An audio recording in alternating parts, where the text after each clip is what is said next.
선조 임금이 나라를 다스리던 시절, 조선은 겉으로는 태평성대처럼 보였으나 안으로는 여러 문제로 흔들리고 있었습니다. 조정에서는 당파 싸움이 끊이지 않았고 대신들은 사사로운 이해관계에 얽혀 다투기 일쑤였습니다. 백성들은 하루하루 먹고 사는 일이 힘겨웠고 기근과 세금의 무게는 그들을 더욱 지치게 했습니다. 그럼에도 사람들은 묵묵히 밭을 갈고 장터를 오가며 삶을 이어갔습니다. 그러던 어느 해 여름, 호남의 깊은 시골 마을에 한 선비가 들어섰습니다. 그의 이름은 이교찬. 학문에 깊이 통달하고 도덕심이 굳세어 누구보다 청렴한 선비로 알려져 있었습니다. 젊은 시절 과거 급제를 여러 차례 권유받았으나 벼슬보다 도리와 학문을 중시하여 사양하곤 했습니다. 그는 늘 말하곤 했습니다.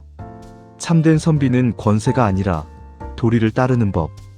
그날도 그는 먼 길을 걸어가던 중 우연히 허름한 주막 하나에 이르게 되었습니다. 낡은 기와 지붕, 바람에 삐걱거리는 나무문, 그러나 안에서는 따뜻한 등불이 깜빡이고 있었습니다. 그곳은 지친 나그네들의 발길을 맞아주던 작은 쉼터였습니다. 주막에는 젊은 여인 하나가 있었습니다. 그녀의 이름은 애순이. 어린 나이에 혼인했으나 병든 남편을 일찍 여의고 혼자가 된 과부였습니다. 그녀는 주막을 지키며 하루하루를 버텼지만 그 마음은 늘 고독했습니다. 세상은 그녀에게 너무도 차가웠습니다. 밤마다 홀로 누우면 가슴속 빈자리가 더욱 커졌습니다. 이교찬은 밥상 앞에 앉아 막걸리 잔을 기울였습니다. 촛불은 바람에 흔들리고 주막 안은 고요했습니다. 애순이는 그 모습을 지켜보다가 오랫동안 눌러왔던 말을 꺼냈습니다.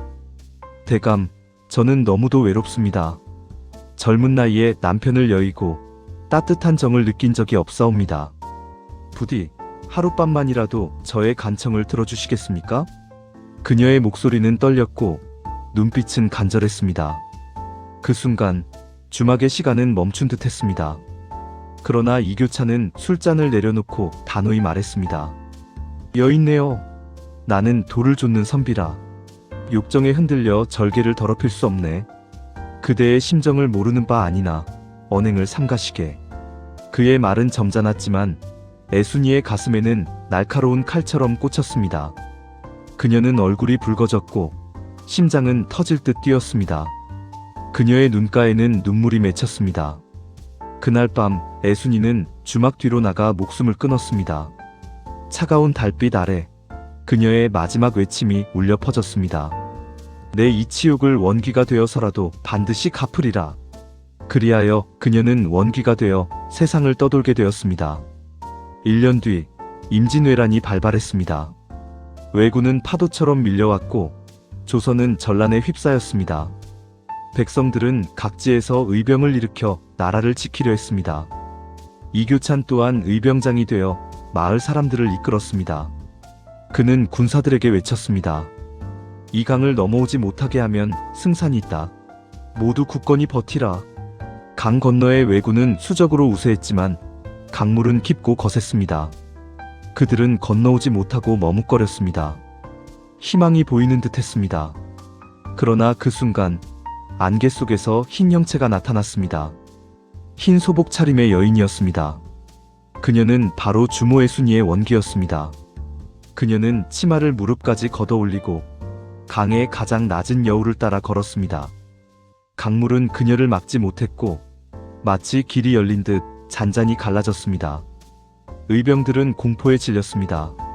저것은 사람이로되 사람이 아니로다. 원귀다. 원귀가 강을 건너고 있다. 왜군은 환호하며 그 길을 따라 강을 건넜습니다. 방어선은 무너졌고 의병들은 혼란 속에 패배했습니다. 전투가 끝난 뒤 강가에는 시신과 피비린내만 남았습니다. 바람은 차갑게 불었고 강물은 붉게 물들어 있었습니다. 이교찬은 홀로 무릎 꿇고 흐느꼈습니다. 도리라 하여 냉정히 거절했으나 한 사람의 마음을 헤아리지 못한 것이 화근이 되었도다. 도덕이란 백성을 살리는 데 쓰여야지 남의 목숨을 짓밟는 자만심이 되어서는 아니 되는 법.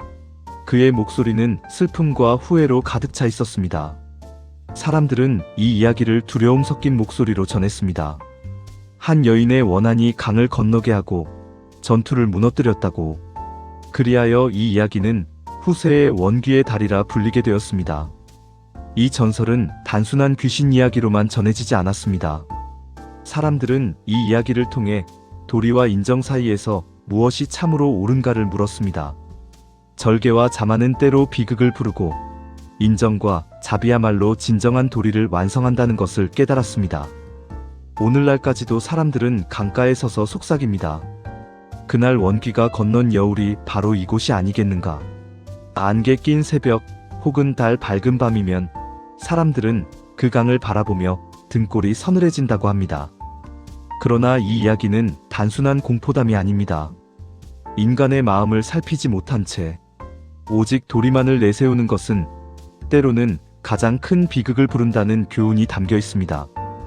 이교찬의 선택은 개인의 절개를 지킨 것이었으나 그것은 한 여인의 생을 끊었고 나아가 전란 속에서 수많은 목숨을 잃게 만들었습니다. 역사는 우리에게 묻습니다. 무엇이 참된 도리인가? 그리고 인정 없는 도리가 과연 옳은 것인가? 그 질문은 수백 년이 지난 지금도 여전히 유효합니다. 바로 이것이 원귀의 다리 전설이 오늘날까지 전해지는 이유일 것입니다.